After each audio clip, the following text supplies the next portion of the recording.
Hi, everyone. Welcome to the Heal Nourish Grow podcast. Today, I am joined by Kerry Mann, and he has a really amazing story that includes 100 pounds of weight loss. And he is now working on a documentary. And I just think he has a really interesting background. So I was really excited to share his story with you. So, welcome, Kerry. And if we could get started by you just sharing. First of all, I don't think I said in that like how you ended up losing the weight. And it's kind of a thing that is very popular right now, a thing that a lot of people have heard about. So when it gets to that point, I would love to have you share how you found that and why that ended up working for you. So welcome, Kerry. Thank you so much, Cheryl. I appreciate it. Yeah, I'm down 100 pounds since my heaviest. Overcame all sorts of health issues. For me, I found the ketogenic diet maybe 10 or 15 years ago, and it was kind of life-changing for me back then. It was the only thing that had really worked for me. I had depression, I had anxiety, I was diagnosed with IBS. I had sleep apnea. I went in for a sleep study and I had to get a CPAP machine. Uh, my stomach was just always hurting no matter what I would eat. I tried many different types of diets, low FODMAP, plant-based diet, and my stomach was always bothering me. I ended up having a couple kidney stones a few years ago. I had my gallbladder was kind of borderline, and the doctor was like, you could take it out or you could leave it. And I said, I have so many stomach issues. Let's take the gallbladder out. And then like 2 years after that, I lost my appendix. It burst on the operating room table. Uh, could have killed me. Like, thankfully, I went in for the hospital. I was actually thinking I was having another kidney stone, but I went in just before they were going to do surgery on the appendix. It burst and just had a whole bunch of health issues. I had arthritis in my foot. They said it was gout, and it hurt so bad I could barely walk on it. And then amongst all that, my weight just kept going up. The biggest issue for me was mental health, depression and anxiety. For 10 or 15 years, I tried every antidepressant, anti-anxiety medicine, and it just never got better for me. The medication sort of made me feel like a zombie. I kind of felt numb to it, but I just didn't feel like myself, and the really deep, dark depression kind of never went away. But when I found keto, which was 10 or 15 years ago, I was watching a documentary on Netflix and I learned about keto for the first time and I tried it.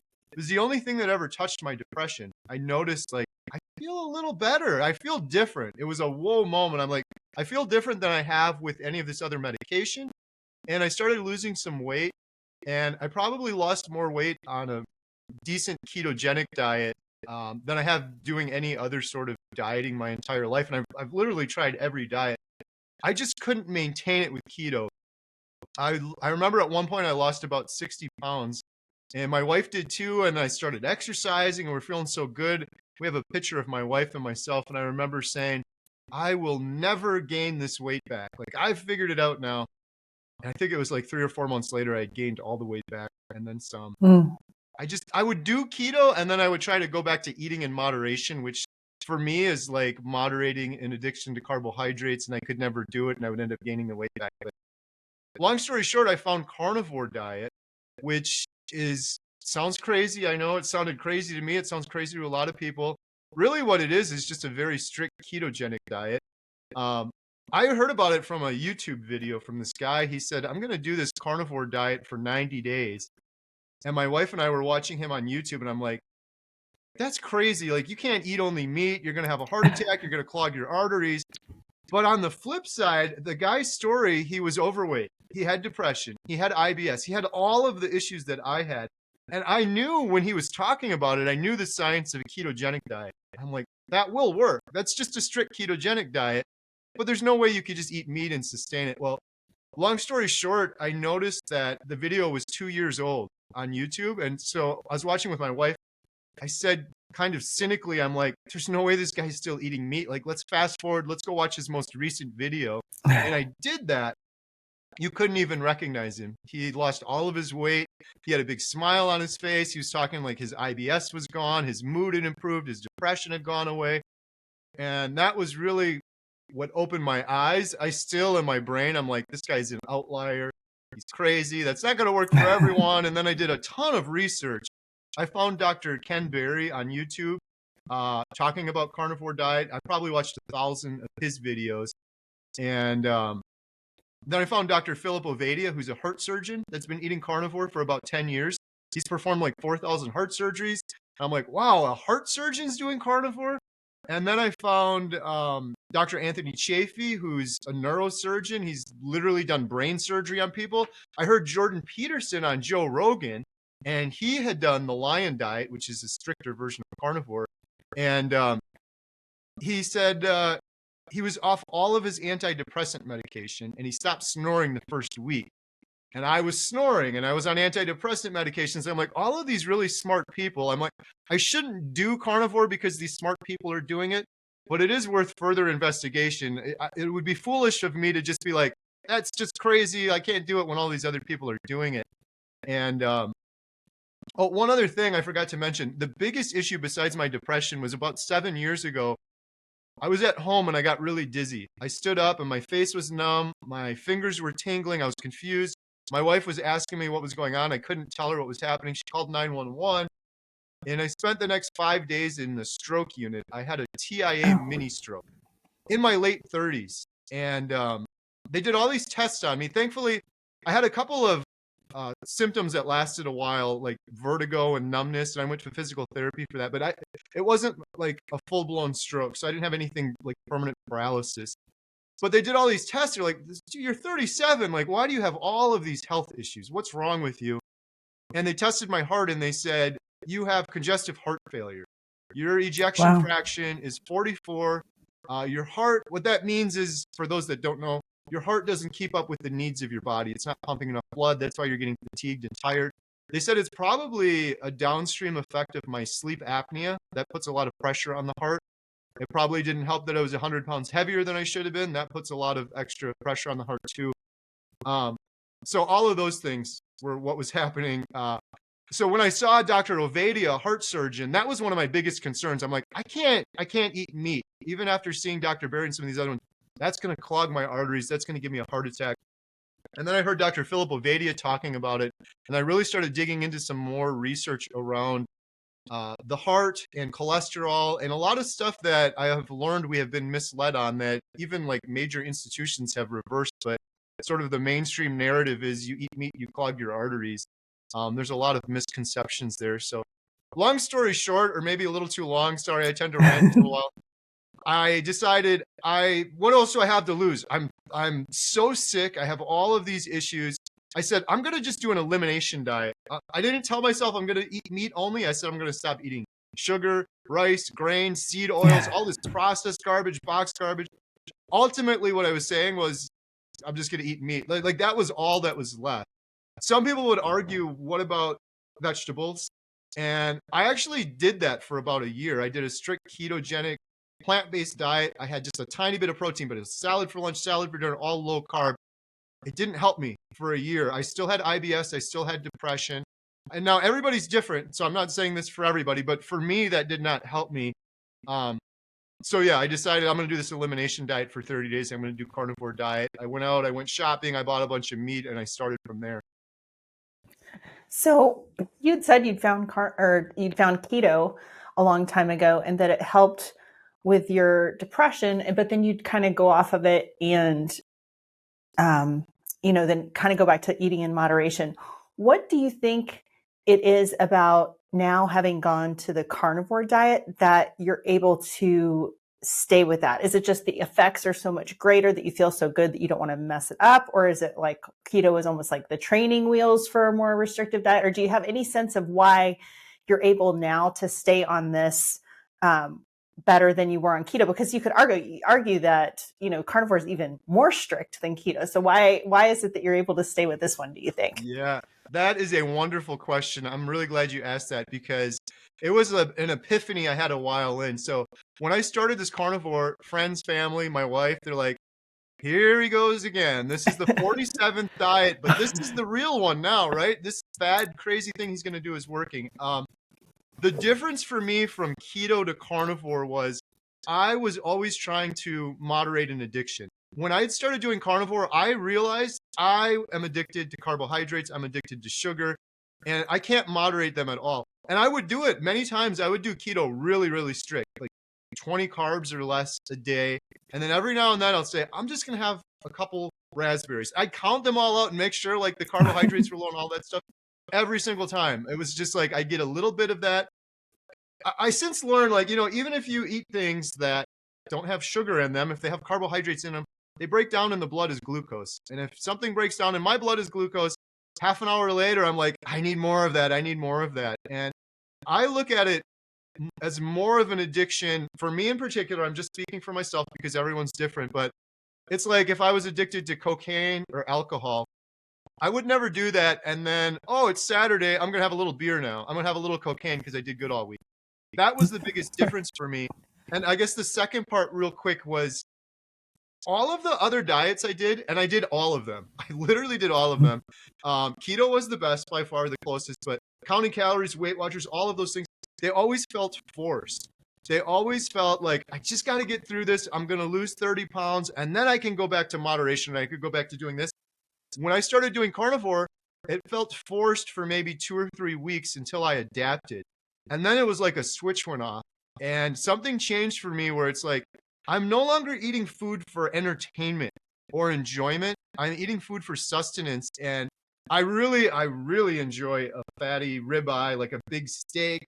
I love it, but it's different than before. It's not an addiction like before. It's more of an appreciation. So that was the biggest thing for me that was different. And still, I'm on day 600 almost. I'm about a week away from 600 days now. I have no cravings, and it's the most natural thing in the world. Even at day 600, there are so many times where I have to remind myself to eat. And when I was doing keto, I would get that every now and then, but I'd add a little carbs, and then I'd be hungry again. I'd be hungry again. The blood sugar on carnivore is just perfectly level.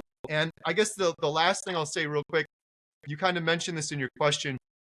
I had a very deep why for doing this. I mean, I was begging, praying to God, like, give me something, because my depression was just so hopeless.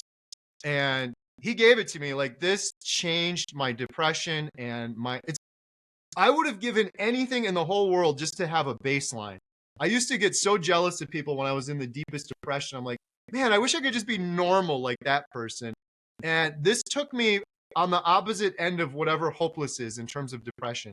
I'm not just at a baseline. Like, I am just full of gratitude. I'm thankful, grateful, blessed. Like, I want for nothing. It's incredible, the mind shift change on carnivore. So like for that reason alone, it has been such a game changer. And then I always show people this, but I guess for those watching, for those listening, I'm holding up a container of pills. This was about 15 to 20 medications I was on at one time, and I'm on 0 now. It took a while for me to do that on carnivore, and I did it responsibly through my doctors and weaned off, but not being on any medications has been a big game changer for me too. But I have so many important whys that I don't want to change, but the biggest reason is it feels so natural. I feel incredible that I haven't changed or even struggled on it. That's amazing. And I want to make sure that I mention this resource for people, since that you mentioned that depression was one of the biggest things. I'm sure you're familiar at this point with Dr. Chris Palmer, and he wrote a book called Brain Energy. I'll put the link in the show notes.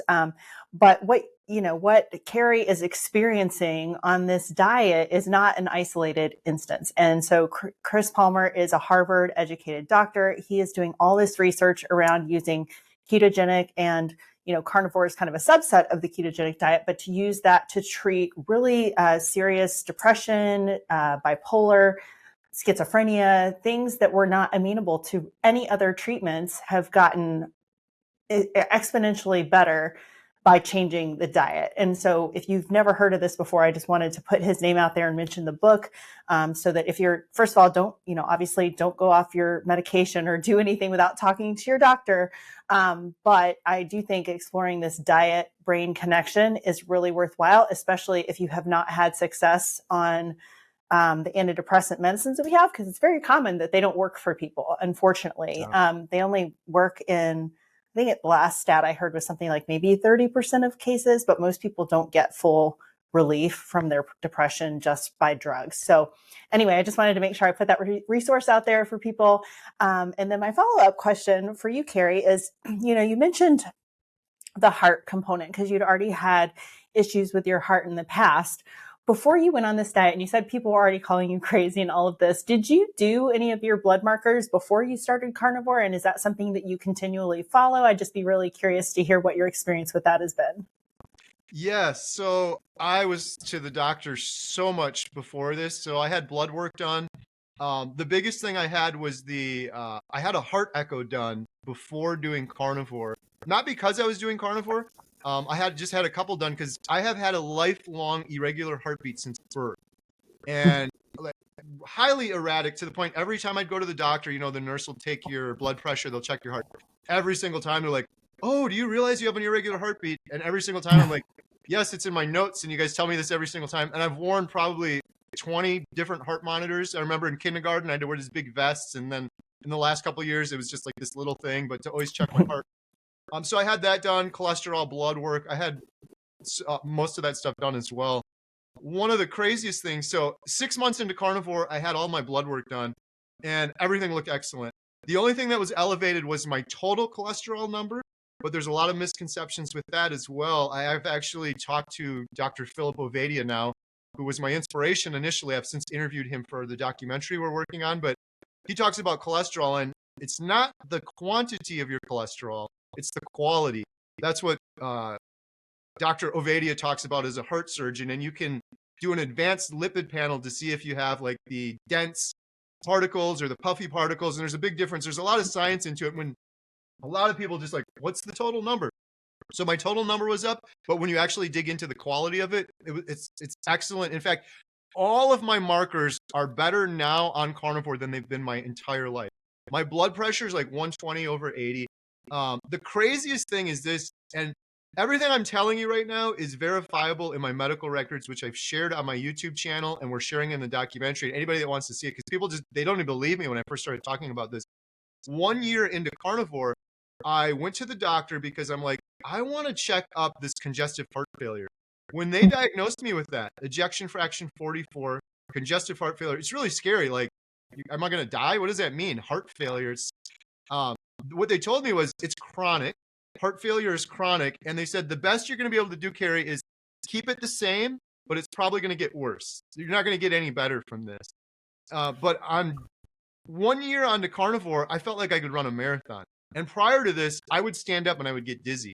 And I'm like, this feels so much better. And then my wife and I were watching a movie at home, kind of laying down, and she had her head on my chest. And she said, "Your heart is beating normally for the first time."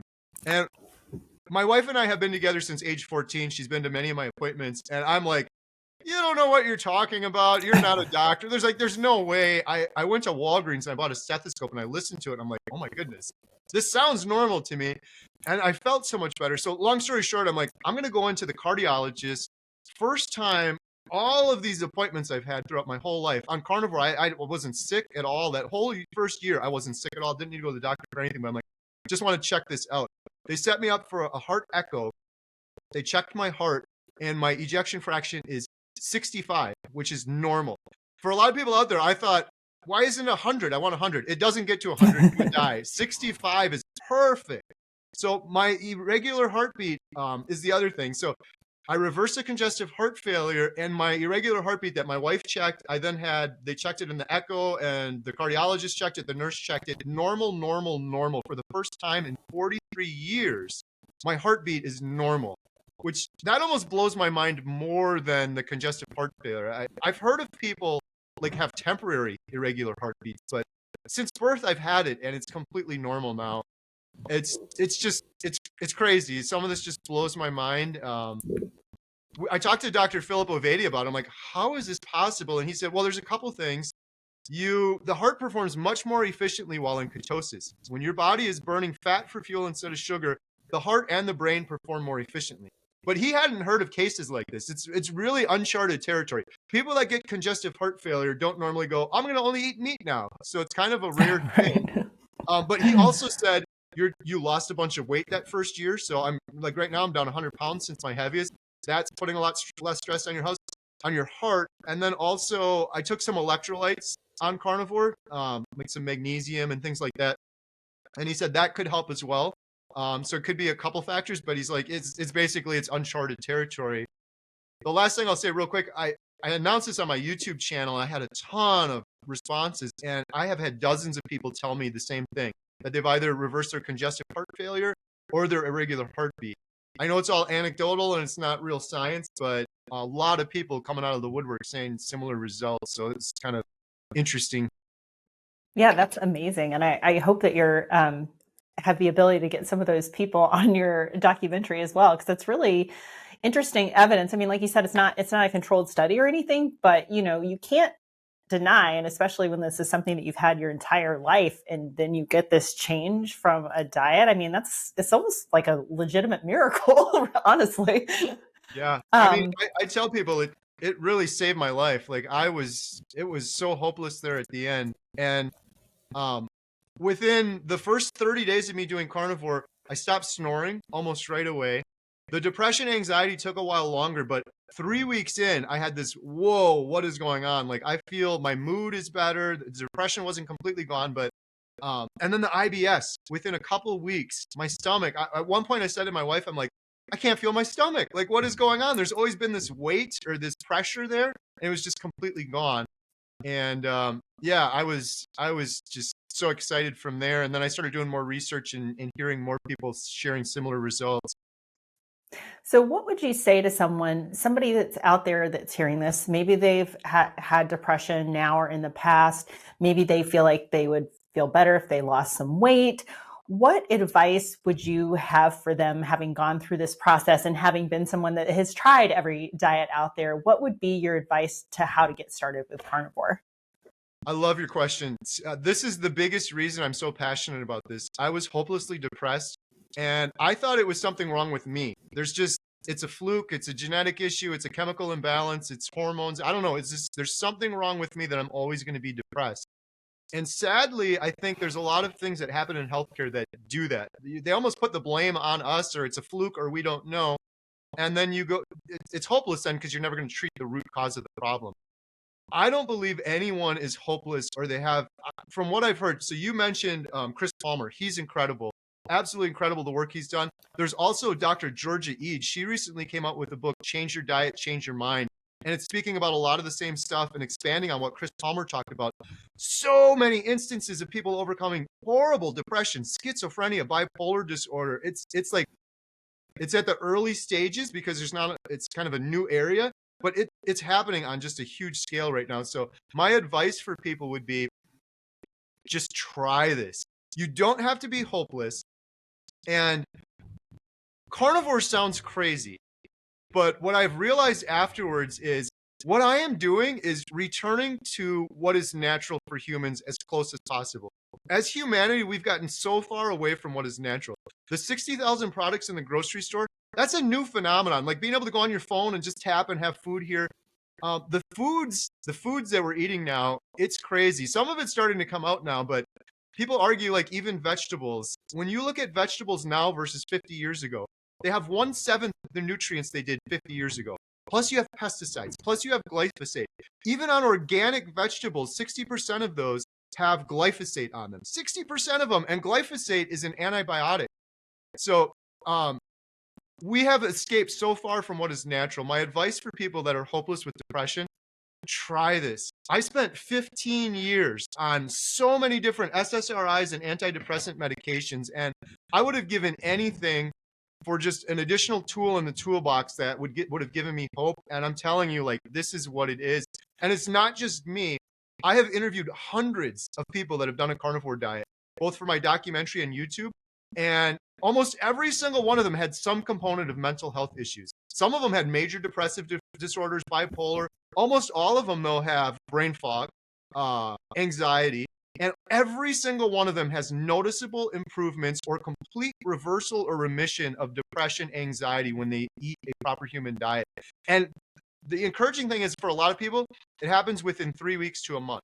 Not everyone, it's different, but there's a lot of people within 3 weeks. So I always tell people, if you're suffering this bad, 30 days goes by so quick. You're going to go by your whole life. It's such a shame to me that most people are going to go through their whole lives never feeling the way I feel right now, because it's absolutely incredible. When that brain fog lifts, the depression's gone, the anxiety's gone, the energy goes up. But when that brain fog lifts, You can't see the fog while you're in the fog. And a lot of people watching this are like, I got a little bit of brain fog. I'm here to tell you, you have no idea how bad that brain fog is until you get out of it. It's not just myself saying that. I've heard it from probably 100 other people saying it as well. So Yeah, and I would agree. I've shared this on my channels before, but I had depression on and off my whole adult life. Was on different antidepressants. None of them really ever worked.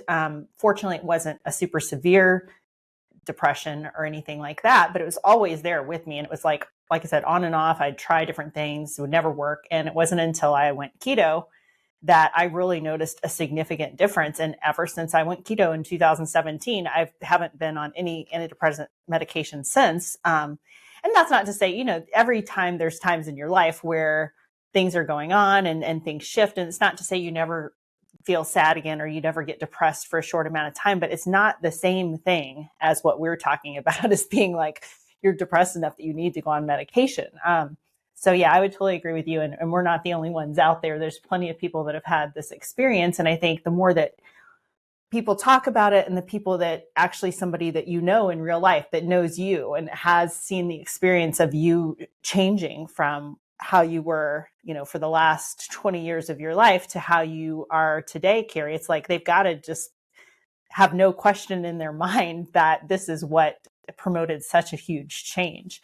So I'm guessing like you went through this transformation, and not only like weight, but the mood and everything else and your IBS. And I just feel like you want to shout it to the world, right? So I'm guessing that that's how you got started with this documentary.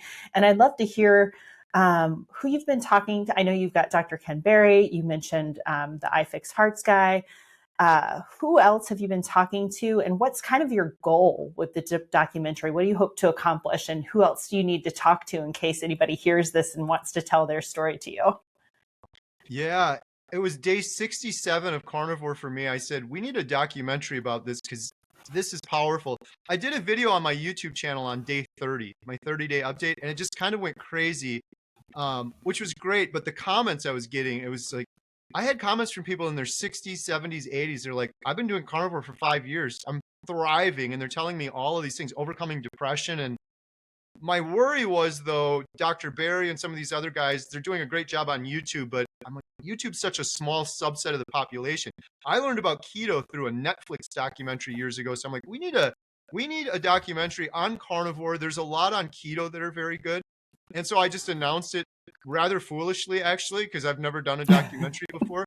And actually, it was sort of my idea and my daughter Emma. My wife and I have triplets plus one. And my daughter Emma was vegan for 5 years, and she decided to completely switch from vegan to carnivore. I didn't force her. I didn't even. I never thought she would even do it. She was just suffering, and she came up with this shirt. It was called Compassionate Carnivore because she's vegan for compassionate reasons.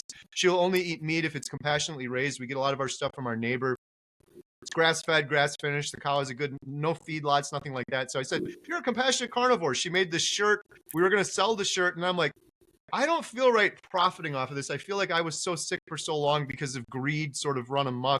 And I was like, maybe we could use the money from the shirt to do a documentary. That was how it sort of started. And it just went crazy from there. I'm like, let me just try. Dr. Ken Berry, this guy's a best-selling author. He's got 3 million subscribers. There's no way he's going to talk to me. Let me see if I'll just email him or whatever. And it was amazing how accessible these people were. I guess they saw my story too, and they saw that I'd lost a bunch of weight and overcame depression. But Dr. Chafee was the first one I reached out to. I went on a YouTube video with him, and then I just said, I don't want to put you on the spot, Dr. Chafee, but I want to do this documentary. I need an expert in it. He said, 100%, I'm in. And then shortly after, I got connected with Dr. Berry, and I did the same thing, and he's like, I'm in. And these guys have been just incredible. So after that, Dr. Philip Ovadia, then Dr. Sean Baker, who was the original. He wrote the book, Carnivore. He was on Joe Rogan. I've since met him and interviewed him, and actually, he lifted me up like a little baby because he's like a bodybuilder. We did a little thumbnail picture. Me and my buddy Adam lifted him up, and it wasn't as easy as him lifting us up. But yeah, we've got Dr. Philip Ovadia, the heart surgeon. Dr. Georgia Eid. I'd love to get Dr. Chris Palmer in there as well, but Georgia Eid is incredible. She's a Harvard-trained psychiatrist. She's been doing this for 25 years. In fact, just last week, I was down in Florida, and we filmed her. The biggest reason I wanted to do the documentary was mental health and depression. It's just was such a game changer for me. I was so hopeless, and I've learned that it's helped so many other people. Initially, it was going to be, let's do a carnivore diet documentary. It's no longer. It has since changed. It's carnivore isn't even the name. The name is Healing Humanity: The Power of a Proper Human Diet. What I have learned is I am healing and doing so well because I return to what is natural for humans. As crazy as that sounds, I believe eating beef, ruminant beef, grass-fed, grass-finished, beef has like a multi-chamber stomach. If it's eating grass, it has glyphosate or pesticides on it. Most of that is processed out. So given the 60,000 options, I feel like I am eating as natural as possible. But besides the food we're eating, it's like sitting under fluorescent lights all day, staring at screens. We're doing things that are so unnatural for humans. So that's really what I'm advocating for in the documentary, is returning to what is natural, mainly through diet, but also our other everyday activities. It's mostly carnivore, but we have a woman that had stage 4 cancer, and she did fasting, and she used strict ketogenic plant-based diet, and she had really good success with that. So for me, I'm not like, it's not us against them or anything. It's just returning to what is natural. We also, the last thing I'll say real quick is we have Tammy Peterson, Jordan Peterson's wife. She had stage 4 cancer, and she's been carnivore for like 6 years. It turns out she's been watching my YouTube videos, which just completely blows my mind. She emailed me and said she wanted to have me on her podcast. And then in turn, I said, I would love to have you in our documentary. You overcame stage 4 terminal cancer. She was told she's going to die, and she's been in remission for years now. She attributes that to prayer and the carnivore diet, because she's starving the cancer of glucose, and she was doing some fasting, I think, as well. But long story short, she agreed to be in the documentary, so we're filming her in January. And her husband, Jordan Peterson, watched our little teaser trailer with her and tweeted it out. This was just not a couple, like 2 months ago. Tweeted it out, which just blows my mind. So we're filming Tammy Peterson. We have a couple more people to film, but the whole purpose of the documentary, real quick, because I don't even think I mentioned this, is we're following real individuals over a year that are doing a carnivore diet, proper human diet, to overcome various health issues. One of them has obesity, one of them has cancer, one of them has horrible depression. We're going to check in the beginning, and then a year later, and then in the middle, we have a bunch of other shorter stories, and then all of these good doctors like Dr. Berry and Dr. Chapin and so on. Yeah, it sounds amazing. I can't wait for this to come out. And if there's any way, anything I can do at all, I don't have a huge audience, but I would be happy to promote it in any way that I can. So Kerry, that being said, when do you anticipate the documentary coming out? And in the meantime, where can people sign up to like be on a mailing list or something so that they know when the documentary is live? How can they follow you? Where are the best places to visit you online? We're hoping to launch the documentary in the middle of next year, summertime. The reason it's kind of taking so long is because we're following a couple of those people for a year, and some of them haven't quite hit a year yet. And yeah, if you want to learn more, here's the interesting thing. So we're doing the documentary, Healing Humanity. We have had so many incredible stories come through that I'm like, this documentary is going to be 9 hours. How do I cut this out? Like, how do I not share this story? So we've decided we're going to also do a series afterwards. And I'm really excited about the series because we're going to have a whole series on just cancer, a whole series on just type 2 diabetes, a whole series on depression. So whatever your issue is, you can watch that series. It'll be specific doctors and experts and individuals that overcame those things in that series. I believe this is going to go on forever. It's like, it's my passion in life now. I don't imagine I'll ever stop doing this. The series will probably have seasons. So if people want to share their story, they can do that. Or if they want to support our documentary, it's completely crowdfunded. We don't have any bias. A lot of documentaries nowadays are sponsored by Beyond Meat or some pharmaceutical or some bias. Ours has been completely crowdfunded. I've been doing live streams. We did a 24-hour live stream. So the website is healinghumanity.movie. You can go there to register if you want to share your story, to sort of follow along. We have a separate YouTube channel for that.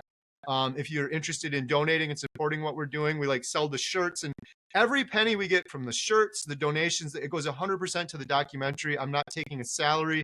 I spent thousands of dollars of my own money. I want to do this all as a passion project. I just want to do something where there doesn't have to be profit or money involved. Because like I said, I feel like that is why I was so sick for so long, was kind of greed run amok sort of thing. So Yeah, healinghumanity.movie is the website. And we have a little teaser trailer on there. If you click on the little About Us, that's the one that Jordan Peterson tweeted out. If anyone wants to watch that trailer.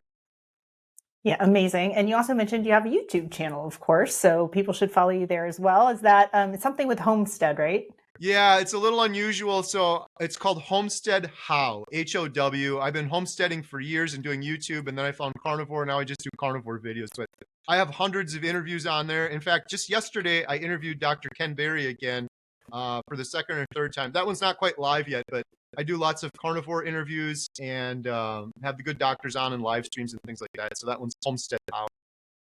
Amazing. Well, Kerry, it was so nice hearing about your story today, and I am going to thoroughly enjoy following you now myself, now that I know about your story and know about your passion and your work. I just love it when people take something like this that has improved their life so much and start sharing it with others. And that's kind of how my little podcast and situation got started as well. So I really appreciate that. But anyway, thanks for taking the time to share your story today. And I hope we'll be seeing a lot more of you. Thank you so much. I really appreciate it.